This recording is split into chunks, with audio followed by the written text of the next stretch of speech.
السلام علیکم ورحمۃ اللہ وبرکاتہ۔ الحمد للہ رب العالمین، والصلاة والسلام علی اشرف الانبیاء والمرسلین وعلی آلہ واصحابہ اجمعین، اما بعد۔ محترم و مکرم سامعین اور حاضرین کرام، الحمدللہ جامعہ انواریہ کے زیر اہتمام مختلف کتابوں کی آڈیو اور ویڈیو ریکارڈنگ کا سلسلہ جاری ہے۔ الحمدللہ تفسیر جلالین کی ریکارڈنگ کا سلسلہ ہم نے شروع کیا ہے۔ پارہ 29 پچھلے درس میں سورہ مدثر کا تقریباً ایک رکوع مکمل ہوا تھا۔ انشاءاللہ آج ہم درس کو آگے بڑھائیں گے۔ اللہ تبارک و تعالیٰ سے دعا ہے کہ ہمارے اس عمل کو اللہ تبارک و تعالیٰ اخلاص کے ساتھ جاری رکھے اور ہمارے اس کوشش اور کاوش کے بدولت اللہ تبارک و تعالیٰ دین اور دنیا میں کامیابی و کامرانی عطا فرمائے۔ کل کے سبق میں جو بات ہوئی تھی خاص طور پر اخیر میں، وہ جہنم کے جو فرشتے ہیں، جو مقرر کردہ 19 فرشتے ہیں، ان فرشتوں کے بارے میں، اور پھر ان 19 فرشتوں کی تعداد کیوں بتائی گئی اس پر گفتگو ہوئی۔ ایک تو اس میں بات یہ ہوئی تھی کہ کافروں کو اس میں آزمائش ہے کافروں کے لیے، اور جو اہل کتاب ہیں وہ اہل کتاب کے ایمان میں مزید اضافہ ہونا ہے، اور اہل ایمان جو ہیں وہ لوگ فرشتوں کی تعداد کے بارے میں ہرگز شک نہ کریں۔ اس کے پیش نظر اللہ تبارک و تعالیٰ نے وہاں پر 19 فرشتے ہیں، ان کی تعداد بھی بیان فرمائی، اور آخر میں بتایا تھا کہ کافر جو کہا کرتے تھے کہ ہم 16 کو سنبھال لیں گے، 17 کو سنبھال لیں گے، تم 2 کو سنبھال لو، تو آخر میں اللہ تبارک و تعالیٰ نے بات بتائی کہ کوئی آدمی نہیں جانتا، کسی انسان کے بس کی بات نہیں کہ فرشتوں کی طاقت کیا ہے، ان کی قوت کیا ہے، اندازہ کسی کو نہیں ہے۔ بس وہ اپنے اندازے سے، اپنی طاقت کے بلبوتے پر وہ فرشتوں کو کم سمجھ کر، ان کی طاقت کو کم سمجھ کر اس طرح کی گفتگو کرتے چلے جاتے ہیں۔ یہاں تک بات ہوئی۔ اب یہاں سے بتا رہے ہیں کلا والقمر، آگاہ ہو جاؤ، قسم ہے چاند کی، واللیل اذا دبر، اور رات کی قسم جب وہ دبر چلے جائے۔ دبر یعنی پیچھے آنا، پیچھے آنا مطلب کیا ہے؟ جاء بعد النہار، دن کے بعد جب رات واپس آ جائے۔ اب یہ اذا دبر جو لائے ہیں تو بتا رہے ہیں کہ وفی قراتن، اور قرات میں اذا دبر کی بجائے اذ ادبر اس طرح بھی پڑھا گیا ہے، اذ ادبر، اور قسم ہے رات کی جب وہ پیچھے آئے، بسکون الذال۔ اذ ادبر کیسے ہے بتا رہے ہیں، ذال کے سکون کے ساتھ بعدہا حمزۃ، اور اس کے بعد ایک حمزہ بھی ہے، ای مزہ، یعنی قسم ہے رات کی جب وہ کیا ہو جائے، گزر جائے، یہ معنی۔ والصبح اذا اسفر، اور قسم ہے صبح کی جب وہ کیا ہے، اسفر، یعنی اس کی اسفار کہتے ہیں اصل صبح کے وقت کی جو دھیمی دھیمی روشنی ہوا کرتی ہے اس کو۔ اب یہاں پر مراد کیا ہے؟ ظاہر ہونا مراد ہے، اور قسم ہے صبح کی جب وہ ظاہر ہو، اس کی دھیمی دھیمی روشنی نکل آئے۔ انہا لإحدی الکبر، اب قسم کھا کر قسم کھانے کی وجہ کیا ہے بتا رہے ہیں کہ انہا لإحدی الکبر، بے شک وہ یعنی کہ جہنم، لإحدی الکبر، بڑے عذابوں میں سے، یعنی انتہائی بڑی آزمائشوں میں سے، بڑے بلیات میں سے ایک بڑی آزمائش ہے، ایک بڑا عذاب ہے۔ یعنی یوں سمجھیں کہ لإحدی الکبر مطلب بڑے بڑے جو عذاب ہیں، وہ بڑے بڑے عذابوں میں سے ایک عذاب یہ جہنم کا گڑھا ہے، جہنم ہے، سقر نام کے۔ لإحدی الکبر تو بڑوں میں سے ایک ہے، بڑوں میں سے ایک ہے مطلب البلایا العظام، یعنی اللہ تبارک و تعالیٰ نے جو مختلف قسم کے بڑے بڑے آزمائشیں، بڑے بڑے عذاب جو اللہ نے مقرر کیے ہیں، ان میں سے ایک یہ جہنم میں جلنے کا عذاب ہے جو اللہ تبارک و تعالیٰ نے مقرر کیا ہے۔ ایک تو یہ بات ہوئی۔ اب پہلے جو لفظ گزرا تھا کلا، اس کے بارے میں صاحب جلالین یہاں پر بتا رہے ہیں استفتاح بمعنی علا۔ اب استفتاح کا مطلب یہ ہوگا کہ یہاں سے نیا کلام شروع ہو رہا ہے، کلام کا یہاں سے آغاز ہے، تو اب کلام کا آغاز اگر لیں گے تو کلا علا جو تنبیہ کے لیے آتا ہے، آگاہ کرنے کے لیے آتا ہے، وہ معنی میں لیا جائے گا۔ علا آگاہ ہو جاؤ، قسم ہے 3 چیزوں کی قسم اللہ تبارک و تعالیٰ نے یہاں پر کھائی ہے، ایک تو چاند کی، اور رات کی، اور صبح جب وہ ظاہر ہو جائے، ان 3 چیزوں کی قسم کھا کر جواب قسم آخر یعنی کس چیز کے لیے قسم کھائی گئی ہے؟ اس بات کو بتانے کے لیے کہ جہنم واقعی موجود ہے، اللہ نے بنائی ہے، اور وہ جہنم کوئی معمولی چیز نہیں ہے، بلکہ بڑے بڑے آزمائشوں میں سے، بڑے بڑے عذابوں میں سے ایک عذاب اللہ تبارک و تعالیٰ نے جہنم کی شکل میں بنایا ہے۔ یہ بتانے کے لیے یہاں پر کلا حرف ردع جو سختی کے ساتھ نفی کرنے کے لیے، سختی کے ساتھ روکنے کے لیے لایا جاتا ہے، وہ یہاں پر استعمال کیا گیا ہے۔ قسم ہے اور ساتھ ہی ساتھ اس کا جواب قسم ایک یہ، تو کلا یہاں پر اللہ کے معنی میں۔ بعض مفسرین یہاں پر بیان کرتے ہیں کہ کلا اس کے حقیقی معنی میں ہے، یعنی ردع کے جو معنی ہے تاکید کے ساتھ نفی کرنا، تاکید کے ساتھ روک دینا، وہی معنی یہاں پر مراد ہے۔ تو اب ایسی صورت میں کس چیز کی تاکید کے ساتھ نفی کر رہے ہیں، منع کر رہے ہیں کس چیز کو؟ تو اب وہ وہی ہوگا، پیچھے چونکہ جہنم کا تذکرہ گزرا ہے تو محذوف کیا نکالیں گے؟ جو لوگ جہنم کا تذکرہ، جہنم کا انکار کرتے ہیں، جہنم کا جو لوگ انکار کرتے ہیں، کلا ہرگز نہیں، ان لوگوں کو ہرگز ایسا نہیں کرنا چاہیے۔ اب اس کے بعد قسمیں کھائے، آخر میں بتائے کیوں نہیں کرنا چاہیے؟ کیونکہ وہ جہنم واقعی موجود ہے، اور بڑے بڑے بلیا آزمائشوں میں سے ایک بڑی آزمائش جہنم اللہ تبارک و تعالیٰ نے جہنم کی شکل میں بنائی ہے۔ یہ بات وہاں پر نکلے گی کب؟ جبکہ کلا اس کے حقیقی معنی میں لیں گے، حرف ردع کے طور پر لیں گے تو یہ معنی ہوں گے۔ اگر اس کے حقیقی معنی کی بجائے اللہ کے معنی میں لیں گے جیسے کہ صاحب جلالین نے لیا ہے تو وہ معنی بھی درست ہے، لیکن یہاں پر اس انداز میں ترجمہ کیا جائے گا۔ نذیرا للبشر، اب بتا رہے ہیں کہ نذیرا یہ حال من احدا، لإحدى الكبر میں جو احدا ہے اس سے یہ حال واقع ہوا ہے، تو اب حال واقع ہوا ہے تو احدى الكبر یہ ذوالحال ہے اور نذیرا اس کا حال ہے۔ تو اب سوال پیدا ہوتا ہے کہ احدى الكبر یہ ذوالحال ہے اور نذیرا حال ہے، تو ذوالحال اور حال میں مطابقت نہیں پائی جا رہی ہے نا، کیونکہ احدى الكبر یہ مؤنث ہے اور نذیرا مذکر ہے، تو ذوالحال اور حال کے درمیان مناسبت نہیں، مطابقت نہیں ہے، ایک مؤنث ہے دوسرا مذکر ہے۔ تو اب اس کا جواب دے رہے ہیں وذکر، اب یہاں پر نذیراً جو حال ہے اس کو مذکر لایا گیا ہے، کیوں؟ لأنہا بمعنی العذاب، احدا جو لفظ لایا گیا ہے وہ کس کے معنی میں ہے؟ وہ عذاب کے معنی میں ہے، اور جب عذاب کے معنی میں لیں گے تو عذاب کیا ہے؟ وہ تو لفظ عذاب مذکر ہے، تو اب وہ بھی مذکر ہوا معنوی اعتبار سے، احدى الكبر مذکر ہوا معنوی اعتبار سے، اور نذیراً لفظی اعتبار سے یہ مذکر ہوا، تو اب ایسی صورت میں دونوں کے درمیان مطابقت اور مناسبت پائی گئی ہے۔ تو جواب دے دیے وذکر، یہاں پر مذکر لایا گیا ہے نذیراً کو، لأنہا کیونکہ وہ سے مراد احدى الكبر بمعنی العذاب، عذاب کے معنی میں۔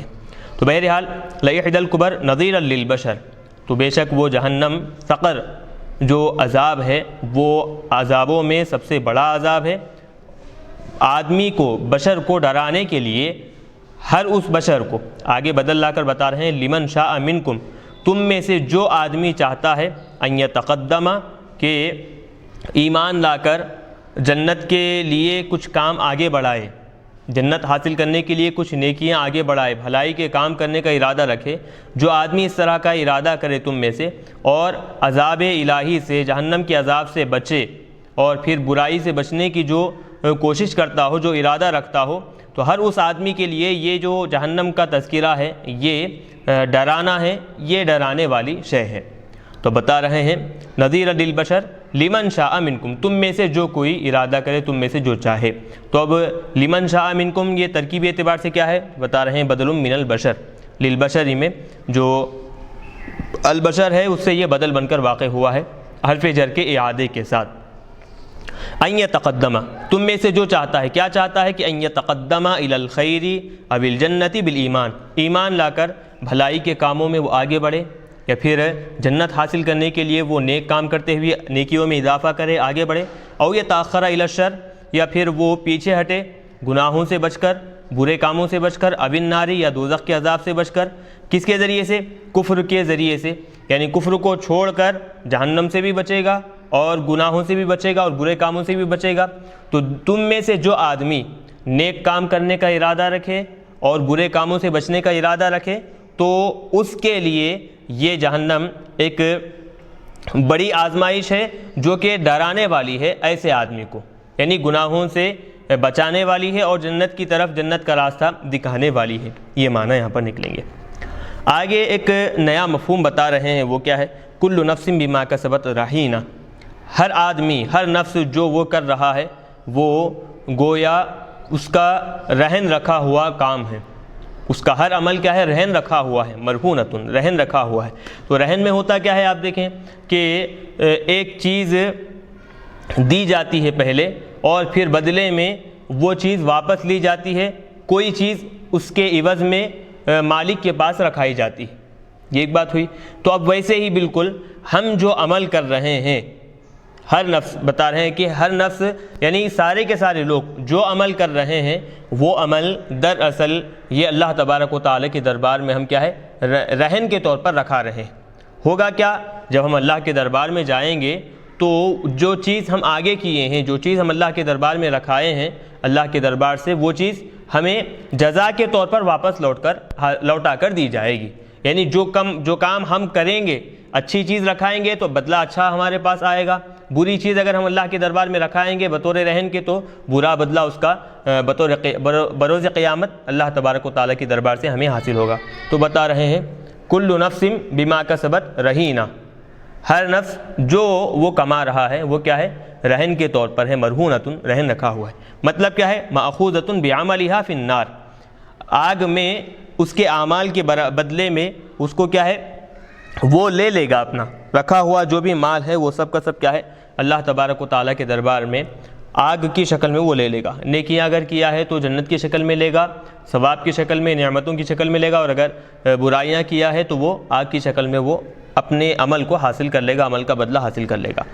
یہاں تک تو یہ جہنمیوں کا تذکرہ تھا۔ اب جنتیوں کا تذکرہ لا رہے ہیں، الا اصحاب الیمین، لیکن جو سیدھے ہاتھ والے ہیں، سیدھے ہاتھ والوں سے مراد وہم المؤمنون، اور وہ ایمان والے لوگ مراد ہیں۔ ایمان والوں کو سیدھے ہاتھ والے کیوں کہا گیا؟ کیونکہ جیسے سورہ واقعہ میں بتایا گیا ہے کہ جو نیک لوگ ہیں اللہ تبارک و تعالیٰ ان کا نام اعمال ان کے سیدھے ہاتھ میں عطا کرے گا۔ تو چونکہ ان کا نام اعمال ان کے سیدھے ہاتھ میں عطا کیا جاتا ہے، اسی لیے ایمان والوں کو اصحاب الیمین سے تعبیر کیا گیا ہے۔ تو وہی بتا رہے ہیں فناجونا، ایمان والے جو لوگ ہیں، فناجونا منہا، اس آگ سے وہ لوگ نجات پالیں گے، کائنون فی جنات، اور کہاں پر ہوں گے وہ سب کے سب؟ جنتوں میں ہوں گے۔ یتساءلون بینہم عن المجرمین، وہ آپس میں ایک دوسرے سے جو مجرم ہیں ان سے وہ کیا ہے؟ سوال کرتے رہیں گے اور ان کی حالت کے بارے میں پوچھتے رہیں گے۔ اب سوال پیدا ہوتا ہے کہ یہ ایمان والے ہیں، جنت میں ہوں گے، اور پھر جنت میں ہوتے ہوئے مجرموں سے سوال کریں گے تو جنت میں مجرم کیسے داخل ہو گئے؟ تو بتا رہے ہیں کہ وَيَقُولُونَ لَهُمْ بَعْدَ إِخْرَاجِ الْمُوَحِّدِينَ مِنَ النَّارِ، یہ بات تو ہر کوئی جانتا ہے کہ ایمان والوں میں سے جو گناہ گار آدمی ہے اس کے گناہوں کے برابر جہنم میں سزا دینے کے بعد اللہ تبارک و تعالیٰ کیا کرے گا؟ ان کو جنت میں داخل فرمائے گا۔ یہ بات ہر کوئی ایمان والے گناہ گار کے بارے میں ہر کوئی جانتا ہے، سب متفق ہیں کہ ایمان والا بھی ہے لیکن گناہوں کی وجہ سے جہنم میں داخل ہوگا، اس کے گناہوں کی سزا مکمل ہونے کے بعد پھر اس کو جنت میں داخل کیا جائے گا۔ تو اب وہ جو ایمان والا مجرم آدمی ہے وہ جب جہنم میں اس کو داخل کیا گیا ہے اس کے گناہوں کی سزا کاٹنے کے لیے، جب وہ سزا کاٹ کر جنت میں داخل ہوگا تو جو پہلے سے اہل جنت ہے وہ لوگ اس گناہ کاٹ کر آئے ہوئے انسان سے پوچھیں گے کہ تم جہنم میں کیوں داخل کیے گئے تھے، تمہارے جہنم میں داخل ہونے کی وجہ کیا تھی؟ اب وہ مفہوم یہاں پر بتا رہے ہیں۔ یتساءلون عن المجرمین، وہ لوگ آپس میں ایک دوسرے سے مجرموں کے بارے میں اور ان کی حالتوں کے بارے میں پوچھتے رہیں گے، سوال کرتے رہیں گے۔ وَيَقُولُونَ لَهُمْ، اور وہ ان سے کہیں گے مجرموں سے، کب؟ بعد اخراج الموحدین من النار، وہ جو موحد تھے، اللہ کی یکتائی بیان کرتے تھے، مؤمنین تھے، ان کو جہنم سے نکالنے کے بعد جب وہ جنت میں ان کو داخل کیا جائے گا تو اس وقت یہ لوگ پوچھیں گے کہ ما سلککم فی سقر، جہنم میں تم کو کس چیز نے داخل کیا؟ سلک اسلو کو اصل معنی آتے ہیں چلنا چلانا، تو یہاں پر مراد کیا ہے؟ داخل کرنا۔ ما ادخلکم فی سقر، جہنم میں کس چیز نے تم کو داخل کیا ہے؟ قالو، تو وہ لوگ کہیں گے، یعنی جو ایمان والے ہیں لیکن مجرم ہیں وہ لوگ کہیں گے لم نک من المصلین، ہم لوگ نماز پڑھنے والے نہیں تھے، وَلَمْ نَكُ نُطْعِمُ الْمِسْكِينَ، ہم غریبوں مسکینوں کو کھانا نہیں کھلایا کرتے تھے، وَكُنَّا نَخُوضُ بِالْبَاطِلِ مَعَ الْخَائِضِينَ، اور جو غلط راستے میں ڈوب جاتے ہیں، غلط چیزوں کی تحقیق میں ٹوہ میں لگ جاتے ہیں، باطل راستے پر چلنے کی وہ کوشش کیا کرتے ہیں تو ہم ان لوگوں کے ساتھ ہو جایا کرتے تھے، یعنی جو غلط راستے پر چلتے ہیں ہم ان لوگوں کے ساتھ غلط راستے پر چلا کرتے تھے، جو حق کو ختم کرنے کی کوشش کیا کرتے ہیں ہم ان کے ساتھ ان کی کوششوں میں شامل ہو جایا کرتے تھے۔ وَكُنَّا نُكَذِّبُ بِيَوْمِ الدِّينِ، نتیجہ یہ کہ ہم کیا ہے قیامت کے دن کا انکار کیا کرتے تھے، البعث والجزاء، جزا اور سزا کا، حتیٰ اتانا الیقین، یہاں تک کہ ہمارے پاس موت آ گئی، یعنی یقین سے مراد یہاں پر موت بتا رہے ہیں، موت ہمارے پاس آ گئی۔ اب یہاں پر دیکھیں یہ جو تفسیر بیان کی گئی ہے، اب اس میں ایک بہت بڑا اعتراض ہوتا ہے۔ اوپر جو بتایا گیا کہ ایمان والے گناہ گار لوگ جب ان کے گناہوں کے برابر بدلہ دے کر جب ان کو جنت میں داخل کیا جائے گا تو اہل جنت ان گناہ گار ایمان والوں سے پوچھیں گے کہ تم نے ایسا کیوں کیا، تم نے ایسا کیوں کیا، تمہارا معاملہ ایسا کیوں تھا۔ تو اب یہ تو بات طے ہو گئی کہ وہ ایمان والے تھے اور ان کے گناہوں کی سزا کاٹ کر وہ جنت میں داخل کر دیے گئے تھے، یہاں تک ان کے ایمان کے بارے میں کسی قسم کا شک اور شبہ نہیں۔ لم نکو من المصلین، نماز پڑھنے والے نہیں تھے، ممکن ہے ہو سکتا ہے کہ ایمان والا ہو لیکن نماز نہ پڑھتا ہو۔ ولم نکو نطعم المسکین، کھانا نہیں کھلاتے تھے مسکینوں کو، ممکن ہے مسلمان ہو لوگوں کو کھانا نہ کھلاتا ہو، یہ بھی ممکن ہو سکتا ہے۔ وکنا نخوض مع القاعدین، اور باطل کاموں میں دوسرے لوگ جیسے ڈوبے رہتے تھے، ہم بھی ڈوبے رہتے تھے، تو ممکن ہے کہ ایمان والا آدمی ہو لیکن گناہ کے کام میں ملوث ہو، گناہ گاروں کے ساتھ وہ رہتا ہو اور اس کی وجہ سے وہ گناہوں میں حد سے زیادہ ملوث ہوتا ہو، یہ بھی ممکن ہے۔ لیکن آگے جو بتا رہے ہیں وَكُنَّا نُكَذِّبُ بِيَوْمِ الدِّينِ، اور ہم قیامت کے دن کا انکار کرتے تھے، اس کو جھٹلاتے تھے۔ تو اب سوال پیدا ہوتا ہے کہ اوپر بتائے ایمان والے گناہ گار آدمی، ایمان والوں کا لفظ وہاں پر استعمال کیا گیا تھا، تو اب یہاں پر کنّا نکذب بیوم الدین، ہم بھی قیامت کے دن کا انکار کرتے تھے۔ تو اب قیامت کے دن کا انکار کرنے والا آدمی مسلمان کیسے ہو سکتا ہے، یہ بات ہوئی، کیونکہ ایمان لانے کے لیے جو ایمان مجمل ایمان مفصل جو بتائے ہیں، جب تک کوئی آدمی ان دونوں پر ایمان نہیں رکھتا اس وقت تک اس کا ایمان کامل طور پر ظاہر نہیں ہوتا، وہ مکمل ایمان والا نہیں ہوتا۔ تو پھر والبعث بعد الموت جو بتایا گیا ہے، ایمان کے اولین جو شرائط ہیں قبول کرنے کے ان میں سے ایک ہے۔ تو اب جب وَكُنَّا نُكَذِّبُ بِيَوْمِ الدِّينِ، اور ہم قیامت کے دن کا انکار کرتے تھے، تو وہ ایمان والے کہاں سے رہے؟ تو یہ ایک اعتراض ہو سکتا ہے۔ اور پھر آگے بتا رہے ہیں فَمَا تَنْفَعُهُمْ شَفَاعَةُ الشَّافِعِينَ، ان کو شفاعت کرنے والوں کی شفاعت کچھ فائدہ نہیں پہنچائے گی۔ تو مطلب کیا ہوا؟ ایمان والوں کو، ایمان والا گناہ گار آدمی ہے، اگر کوئی نیک آدمی اس کی شفاعت کر رہا ہے تو اس کی شفاعت قابل قبول ہے۔ ایمان والوں کی شفاعت ایمان والے گناہ گار لوگوں کے حق میں قابل قبول ہے، لیکن کافر کے حق میں شفاعت قابل قبول نہیں ہے۔ تو اب یہاں پر اوپر تو بتایا گیا کہ ایمان والے ہیں، نیکوکار ہیں، گناہ گار ہیں، لیکن اب ان کو بتا رہے ہیں کہ ایمان والے جو گناہ گار لوگ ہیں ان کی بھی شفاعت قابل قبول نہیں ہے، ان کی بھی شفاعت نہیں کی جائے گی، یہ معنی سمجھ میں آ رہے ہیں۔ تو اب یہ ساری چیزیں جو یہاں پر نکل کر آ رہی ہیں، جو باتیں یہاں پر سمجھ میں آ رہی ہیں، کھلے طور پر ایک بات اگر ہم ذہن میں رکھیں، باتیں یہاں جتنی اٹھ رہی ہیں وہ سب کے سب ختم ہو جائیں گی۔ وہ کیا ہے؟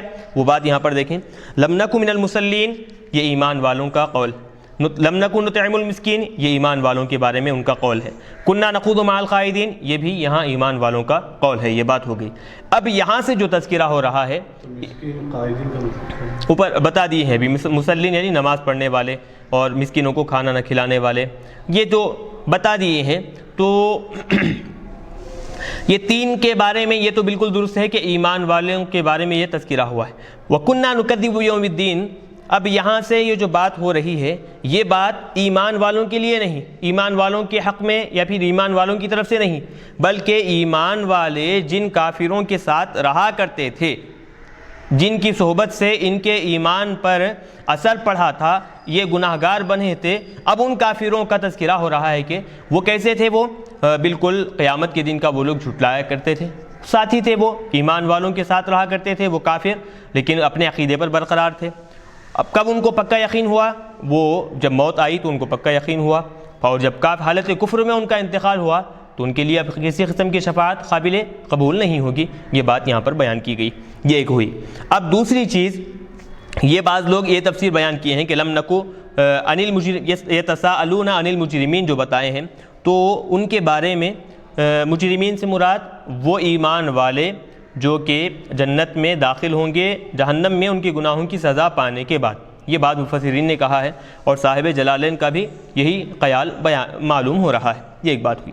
اب دوسری چیز جو لوگ کہے ہیں کہ یہاں پر عن المجرمین سے ایمان والے جہنم گناہگار مومن مراد نہیں ہے. عن المجرمین سے ایمان والے گناہگار مومن مراد نہیں ہے، بلکہ یہاں پر مجرمین سے سیدھے سیدھے کافر مراد ہے.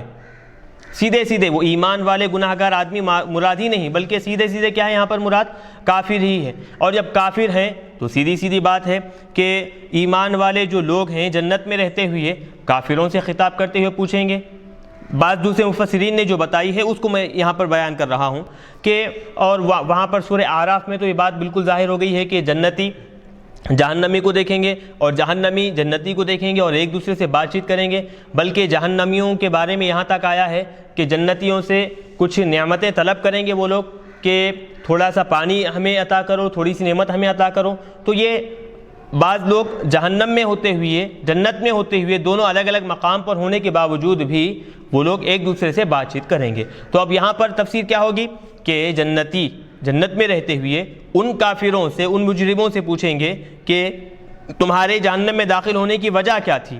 تو قالو تو وہ کہیں گے لم نکو من المصلین، ہم نماز پڑھنے والے نہیں تھے. مطلب نماز پڑھنا بھی یہاں پر حقیقی معنی نہیں لیں گے بلکہ ساجدین کے معنی میں لیں گے، کیونکہ کافر دنیا میں اللہ کو سجدہ نہیں کرتے تھے، اللہ کی ذات کا انکار کرتے تھے. تو مسلین ساجدین کے معنی میں لیں گے کہ ہم یہاں پر سجدہ نہیں کرتے تھے اللہ تبارک و تعالیٰ کو. وَلَمْ نَكُنْ نُطْعِمُ الْمِسْكِينَ، بلکہ ہم کیا کرتے تھے اپنے خزانوں کو جمع کر کر رکھا کرتے تھے، غریبوں مسکینوں کو مال عطا نہیں کرتے تھے، ان کو کھانا کھلایا نہیں کرتے تھے. وَكُنَّا نَخُوضُ مَعَ الْقَاعِدِينَ، ہر طرح سے کوشش یہ کرتے کہ حق ختم ہو جائے، باطل لوگوں کے سامنے ظاہر ہو جائے اور باطل کو لوگ حق سمجھیں، سچا سمجھ کر اس کو اختیار کریں، اس پر عمل کرنے کی کوشش کریں. ہم یہ کوشش کیا کرتے تھے، ہم یہ کام کیا کرتے تھے. وَكُنَّا نُكَذِّبُ بِيَوْمِ الدِّينِ، اور چونکہ کافر ہے بات وہی بالکل درست ہوگی. ہم ہم قیامت کے دن کا انکار کرتے تھے یہاں تک کہ ہمارے پاس یقین آیا یعنی موت آ گئی. پس ان کو شفاعت کرنے والوں کی شفاعت کچھ فائدہ نہیں پہنچائے گی. تو بعض جو دوسرے مفسرین بتائے ہیں یہ جو تفسیر اگر ہم لیں گے مجرمین سے کافر اگر مراد لیں گے تو معنی بالکل درست ہوں گے. اگر مجرمین سے ایمان والے گناہگار آدمی اگر مراد لیں گے تو یہ تفصیل تھوڑی سی نکالنی ہوگی. لم نکو من المصلین، لم نطعم المسکین، لم نکو نطعم المسکین اور کننا نخوض مع الخائضین، یہ ایمان والوں اس سے مراد ہوں گے. اور کننا نکذب بیوم الدین سے یہاں ان کے جو ساتھی ہیں کافر دوست ہیں ان کے عقیدے کو یہاں پر بیان کیا جا رہا ہے. چلیے اب فما تنفعهم شفاعت الشافعین، ان کو شفاعت کرنے والوں کی شفاعت کچھ فائدہ نہیں پہنچائے گی. تو اب شفاعت کرنے والوں کی شفاعت کچھ فائدہ نہیں پہنچائے گی مطلب یہ معلوم ہو رہا ہے کہ بعض لوگ یعنی شافعین شفاعت کرنے والے جو ہیں جیسے کہ فرشتے ہیں، انبیاء کرام ہیں، نیک وکار ہیں، اولیاء کرام ہیں، یہ لوگ شفاعت کرنے والے ہیں. تو یہ لوگ کافروں کے حق میں شفاعت کریں گے لیکن وہ شفاعت ان کو کچھ فائدہ نہیں پہنچائے گی. بات یہ سمجھ میں آ رہی ہے فما تنفعهم شفاعت الشافعین، شفاعت کرنے والوں کی شفاعت ان کو کچھ فائدہ نہیں پہنچائے گی. یہاں پر یہ مفہوم سمجھ میں آ رہا ہے لیکن اس کا جواب خود صاحب جلالین آگے دے رہے ہیں والمعنی لا شفاعت لهم، مطلب اس کا یہ نہیں کہ شفاعت کریں گے یہ لوگ لیکن کافروں کے حق میں ان کو کچھ شفاعت کا فائدہ نہیں پہنچائے گا، یہ مطلب نہیں، بلکہ مطلب یہ ہے کہ ان کے لیے کسی قسم کی شفاعت ہی نہیں ہے اور فرشتے، انبیاء، صالحین ہرگز ان کافروں کے حق میں شفاعت نہیں کریں گے. چلیے اب دیکھیں من الملائکۃ والانبیاء والصالحین والمعنی لا شفاعت لهم، جو اعتراض ہو رہا تھا جو مفہوم سمجھ میں آ رہا تھا اس کا خود بخود جواب دے دیے کہ ان کے لیے کسی قسم کی شفاعت ہے ہی نہیں، یعنی کافروں کے لیے کسی قسم کے یا تو اللہ تبارک و تعالی نے ان کو پہلے سے ہی ابدی جہنمی قرار دے دیا ہے. تو اب جب ابدی جہنمی ہیں ہمیشہ جہنم میں رہنے والے ہیں تو اب کوئی ایمان والا چاہے نبی ہو، چاہے رسول ہو، چاہے فرشتہ ہو یا پھر نیک ولی ہو، کوئی بھی اب اس کافر کے حق میں شفاعت ہرگز نہیں کرے گا. آگے بتا رہے ہیں فما لہم، بس اب یہ فما پہلے ترکیب دیکھ لیں اس کے بعد ہم آگے ترجمہ کریں گے. فما بتا رہے ہیں کہ یہ مبتدا ہے، ایو شیء کے معنی میں، لہم یہ خبر ہے، اس کا متعلق جو ہے محذوف ہے. کیا ہے وہ؟ حصل یا پھر فعل یا شبہ فعل حاصل. تو اب وہ متعلق کو نکالیں گے تو معنی کیا ہوں گے؟ فما حصل لہم، یعنی ای شیء حصل لہم عن التذکرۃ معرضین. تو اب ان کو کون سی چیز حاصل ہوئی؟ فما حصل لہم، تو کون سی چیز ان کو حاصل ہوئی ہے. پہلے ترکیب دیکھیں پھر ہم آگے بڑھیں گے. فما مبتدا، یہ ما مبتدا ہے، لہم یہ اس کی خبر ہے، یعنی جار مجرور متعلق ہوں گے شبہ فعل کے، اور وہ فعل یا شبہ فعل بمحذوف محذوف. بین السطور لکھ رہے ہیں حصل، یہ حصل فعل سے اس کا تعلق ہوگا. انتقل ضمیرہ الیہ، اور پھر یہ جو ہم ضمیر ہے یہ ضمیر اس کی طرف لوٹ رہی ہے. آگے بات سمجھ میں چلیے. اب یہ مبتدا ہے، لہم اس کی فعل سے متعلق بننے کے بعد خبر ہے. تو اب کیا معنی ہوں گے؟ ای شیء حصل لہم، ان کو کون سی چیز حاصل ہوئی ہے، کس کام کی وجہ سے؟ آگے بتا رہے ہیں عن التذکرۃ معرضین، نصیحت سے منہ موڑنے کی وجہ سے. حال میں کہ جو وہ نصیحت حاصل کرنے سے جو منہ موڑ لیے ہیں، پیٹ پلٹا لیے ہیں، اس سے ان کو کیا چیز حاصل ہوئی ہے. اب یہ بتا رہے ہیں معرضین حال من الضمیر، اور یہ کیا ہے؟ یہ حال واقع ہوا ہے، معرضین حال ہے اس ضمیر سے جو کس کے اندر ہے؟ عن التذکرۃ، جس سے تعلق رکھتا ہے. حاصل یا پھر کائن جو ہے اس سے یہ حال واقع ہو رہا ہے. تو والمعنی، اب چلیں اب پوری ترکیب کو سامنے رکھنے کے بعد اب مطلب کیا نکلے گا اس آیت کا بتا رہے ہیں. ای شیء حصل لہم فی اعراضہم عن الاتعاظ، اتعاظ یتعظ اتعاظ نصیحت حاصل کرنا. تو اب بتا رہے ہیں کہ نصیحت حاصل کرنے سے منہ موڑنے میں ان کو کیا چیز حاصل ہوئی، کیا فائدہ ان کو حاصل ہوا، یہ یہاں پر بتانا ہے. کانہم حمر مستنفرہ، گویا کہ وہ لوگ کیسے ہیں؟ وحشی گدھے ہیں. حمر مستنفرہ وحشی گدھے ہیں. فرت من قصورہ، کون سے؟ وہ بھی قصورہ کہتے ہیں شیر کے کئی ناموں میں سے ایک نام، جو شیر سے ڈر کر، اس کے دہاڑ سے ڈر کر بھاگ جاتے ہیں، فرار ہو جاتے ہیں. ای ہربت منہ اشد الحرب، یعنی اس شیر سے ڈر کر بھاگتے ہیں، اور ایسا ویسا نہیں بلکہ بہت زیادہ انتہائی تیز رفتار کے ساتھ وہ ڈر کر بھاگ جاتے ہیں، فرار ہو جاتے ہیں. یہ ایک بات ہوئی. بل یرید، ہاں اب دیکھیں، اب شیر سے ڈر کر بھاگ جانا، وہ وحشی جانور، وحشی گدھے ہیں، تو اس کا مطلب یہ ہے کہ کیوں لایا گیا ان کافروں کے بارے میں؟ تو بتا رہے ہیں کہ جیسے وحشی جانور، وحشی گدھے شیر کو دیکھتے ہی راہ فرار اختیار کرتے تھے، ان کافروں کا معاملہ بھی ویسے ہی کہ جیسے ہی حضور کو دیکھتے، حضور کے تعلیمات کو دیکھتے، ایمان لانے کی بجائے حضور سے ڈر کر وہ اور زیادہ بھاگا کرتے تھے کہ کہیں ان کی باتیں سن کر ان پر ایمان لانا یہ ہم پر ضروری نہ ہو جائے، بلکہ ان کی باتیں ہی نہ سنیں اور پھر ان سے ڈر کر بھاگ جائیں. یہ وہ راستہ اختیار کیے ہوئے تھے. بل یرید، اب یہاں پر بتا رہے ہیں کہ بل یرید کل امرئ منہم ان یؤتی صحفا منشرہ، بلکہ ہر آدمی ان میں کا، ان کافروں میں کا یہ چاہتا ہے کہ یؤتی صحفا منشرہ، کہ کیا ہے؟ صحیفے جو جن کتابوں میں اللہ تبارک و تعالیٰ نے احکام لکھے ہیں، وہ صحیفے، وہ کتابیں جن میں اللہ تبارک و تعالیٰ نے احکامات مقرر کیے ہیں، ہر آدمی یہ چاہتا ہے کہ اس کو وہ صحیفے عطا کیے جائیں، منشرہ، نشر کیے ہوئے، جو لکھے ہوئے ہیں، من اللہ تعالیٰ، اللہ تبارک و تعالیٰ کی طرف سے، باتباع نبی صلی اللہ علیہ وسلم، حضور پاک علیہ الصلوۃ والسلام کی پیروی کرنے کے بارے میں. یعنی اب یہاں پر بعض کافروں نے یہ کہا کہ ہم اس وقت تک لن نؤمن لک، اے محمد صلی اللہ علیہ وسلم، ہم آپ پر اس وقت تک ایمان نہیں لائیں گے جب تک کہ ہمارے اوپر آسمان سے کوئی ایک صحیفہ اترے، اور اس صحیفے میں کیا بات ہو کہ تم سب کافروں کو، تم پر یہ بات لازم ہے کہ حضور پاک علیہ الصلوۃ والسلام کی پیروی کریں. آسمان سے صحیفہ اترے اور اس صحیفے میں یہ بات جب تک لکھی ہوئی نہ ہوگی ہم آپ پر ایمان لانے والے نہیں ہیں. کافر یہ اس طرح کا دعویٰ کیے، تو ان کا رد کرتے ہوئے، ان کے دعوے کا رد کرتے ہوئے اللہ تبارک و تعالیٰ نے کہا کہ ہر آدمی یہ چاہتا ہے کہ ہر ایک کو اس پر الگ الگ صحیفہ عطا کیا جائے، صحیفہ اتارا جائے. کما قالوا، جیسے کہ ان کافروں نے کہا، لن نؤمن لک، ہم آپ پر ہرگز ایمان نہیں لائیں گے، حتی تنزل علینا کتابا نقرؤ، یہاں تک کہ ہم پر آپ نازل کریں ایسی کتاب جس کو ہم پڑھتے ہوں. یہ وہ لوگ چاہتے ہیں، کافر یہ تقاضا کرتے ہیں کہ آسمان سے صحیفے نازل ہوں. ان کا جواب تاکید کے ساتھ دیا جا رہا ہے کہ کلا، ہرگز نہیں، جس چیز کا وہ ارادہ کیے ہیں ہم وہ چیز ان کو ہرگز عطا نہیں کریں گے۔ آسمان سے صحیفے نازل ہوں، ان کی اپنی زبان میں وہ چاہتے ہیں کہ ہر ایک پر الگ الگ صحیفہ نازل ہوں، ہم ہرگز صحیفہ نازل کرنے والے نہیں ہیں۔ ردع اما ارادوہ، جس چیز کا وہ ارادہ کیے ہیں تاکید کے ساتھ، سختی کے ساتھ اس کو روکنا ہے، اس کو سختی سے منع کرنا ہے۔ بلکہ آگے اللہ تبارک و تعالیٰ خود بیان فرما رہے ہیں کہ ان کا اصل مقصد ایمان لانا یا پھر آپ پر یقین رکھنا، آپ کو سچا رسول ماننا نہیں ہے، بلکہ وہ حیلہ تلاش کیے ہیں، بہانہ بنائے ہیں، بس وہ ایک ہیلے بہانے کے ذریعے سے اپنے آپ کو ایمان لانے سے روک رہے ہیں۔ اگر ایمان لانا اصل مقصد ہوتا تو یہ سارے بہانے بنانے کی بجائے آپ کی بات کو سنتے، فوری طور پر اس پر عمل کرنے کے لیے تیار ہو جاتے۔ بلکہ حقیقی بات تو یہ ہے کہ لا یخافون الآخرہ، وہ کافر حقیقت میں آخرت سے ڈرتے نہیں ہیں، یعنی آخرت کے عذاب سے ڈرتے نہیں ہیں۔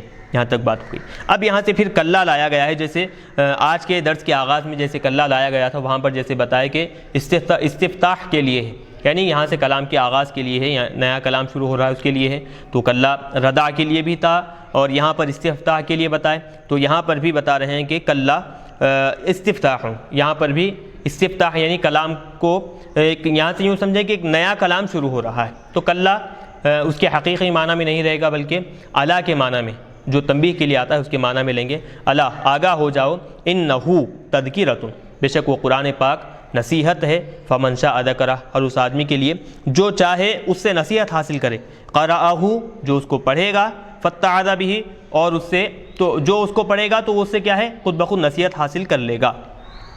وما یذکرون، وما تذکرون، اور یا اور تا دو طرح سے اس کو پڑھا گیا ہے، اور تم لوگ نصیحت حاصل نہیں کرتے، اور یا سے پڑھیں گے تو وہ لوگ نصیحت حاصل نہیں کریں گے، الا ان یشاء اللہ، مگر اتنا ہی جس کو اللہ تبارک و تعالی چاہتا ہے، یعنی جن کو نصیحت پہنچانا اللہ تبارک و تعالیٰ چاہتا ہے، جو لوگ نصیحت سے فائدہ حاصل کرنا ہے، اللہ تعالیٰ جن کو چاہتا ہے کہ یہ لوگ نصیحت سے فائدہ حاصل کریں، ان کو اس قرآن پاک کے پڑھنے سے، سمجھنے سے فائدہ حاصل ہوگا، وہ نصیحت حاصل کریں گے۔ اور جو لوگ لاکھوں آیتیں پڑھنے کے باوجود بھی ان کو نصیحت حاصل کرنا ان کی تقدیر میں نہیں ہے، ان کے لیے اللہ تبارک و تعالیٰ نے مقرر نہیں کیا ہے، تو وہ لوگ پڑھتے ہیں لیکن نصیحت حاصل کرنے کے لیے نہیں، بلکہ اس میں اعتراض کرنے کے لیے، اس کو ختم کرنے کے لیے، اس کا جواب دینے کے لیے اس طرح پڑھا کرتے ہیں۔ تو اللہ تبارک و تعالیٰ کی مشیت یہاں پر رکھی گئی، یعنی ان کا نصیحت حاصل کرنا یہ بھی اللہ کی مشیت پر ہے، اور پھر قرآن پاک کو پڑھنا یہ بھی اللہ کی مشیت پر رکھا گیا ہے۔ ہوا اہل التقوی، اب بتا رہے ہیں کہ جو آدمی قرآن پاک کو پڑھے گا، نصیحت حاصل کرے گا، وہ اہل تقوی میں سے ہوگا۔ بِأَن يَتَّقَى، اس طور پر کہ اہل تقوی میں سے ہوگا، مطلب ان آدمیوں میں سے، ان متقیوں میں سے ہوگا کہ جو گناہوں سے بچا کرتے تھے۔ بِأَن يَتَّقَى، يَتَّقِي بِأَن يَتَّقِي، جو بچا کرتے تھے، یعنی جو گناہوں سے بچا کرتے تھے ان لوگوں میں سے ہو جائے گا، ایک یہ معنی۔ ایک دوسرے معنی یہ کہ جن کو جہنم کی آگ سے بچا لیا گیا ہو، بِأَن يُتَّقَى، جن کو جہنم کی آگ سے بچا لیا گیا ہو ان لوگوں میں سے ہوں گے۔